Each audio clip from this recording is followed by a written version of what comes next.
La culture suisse, c'est quoi, au juste ? Ça peut être ça, et ça aussi bien sûr. L'UNESCO en donne une définition à rallonge. Elle englobe beaucoup d'éléments, assez précis, mais qui, pour finir, ne nous aident pas vraiment à définir ce qu'est la culture suisse. Car la Suisse est un joyeux mélange de langues, de modes de vie, de traditions et de croyances. En Appenzell, par exemple, on fête la nouvelle année en se déguisant en beau, vilain et vilain beau. À Genève, on écrabouille des marmites en chocolat. Et n'allez pas demander à manger de la compote de pommes avec des pâtes au Tessin. Avec la devise « La Suisse n'existe pas », le pavillon suisse avait d'ailleurs fait polémique à l'exposition universelle de Séville en 1992.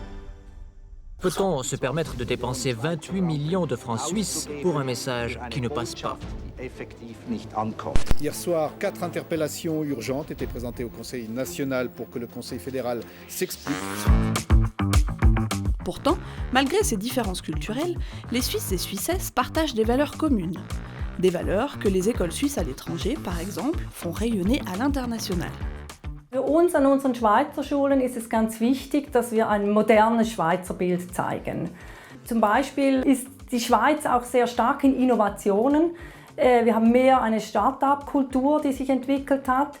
Das heißt, dass wir auch Risiken eingehen, dass wir Dinge ausprobieren. Das zeigt sich dann auch in der Bildung. Mehr forschungsorientierte Ansätze, mehr projektorientierte Ansätze. Und diese Weiterentwicklung, auch in der Schweiz, die soll sich an den Schweizer Schulen zeigen. La culture suisse est donc aussi un bien d'exportation. Plusieurs acteurs sont actifs dans ce domaine.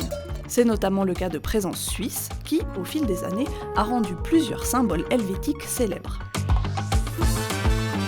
La Suisse elle-même retire des bénéfices de l'exportation de sa culture. Elle attire des spécialistes par l'innovation alléchée et des étudiantes et étudiants du monde entier. Elle importe même du vin produit à l'étranger par des vignerons d'ici. On va pas mal aujourd'hui. Quels sont les secrets à la potion magique de la Suisse ? Et je pense que la potion magique de la Suisse, si elle a réussi, si elle est aujourd'hui un pays prospère, on était pauvre il y a 100 ans, c'est parce qu'on est à la fois très utile aux autres et très inoffensif. On est très utile parce que sans nous, il n'y a pas de voiture allemande. Sans nous, il n'y a pas de fusée dans le ciel. Sans nous, il n'y a pas d'Airbus. Sans nous, il n'y a pas d'usine en Chine. C'est cette petite industrie qui fabrique ces petites pièces. Si elle s'arrête aujourd'hui, eh bien, c'est le monde qui va mal. Donc on est, en termes d'émotion, on est pas mal, mais aussi en termes simplement commercial et industriel, on est très utile au monde. Donc il est là, le secret. Si la culture suisse rayonne à l'international, c'est aussi grâce à ses nombreux réseaux. Pro Helvetia, par exemple, aide les artistes helvétiques à se faire connaître hors des frontières.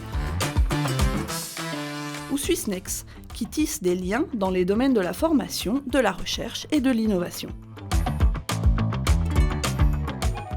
Et last but not least, il y a vous.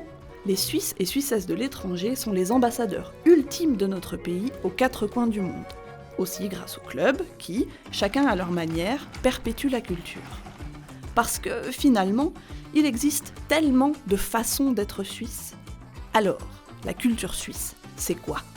Peut-être tout simplement un patchwork de langues, de cultures, de traditions et de valeurs.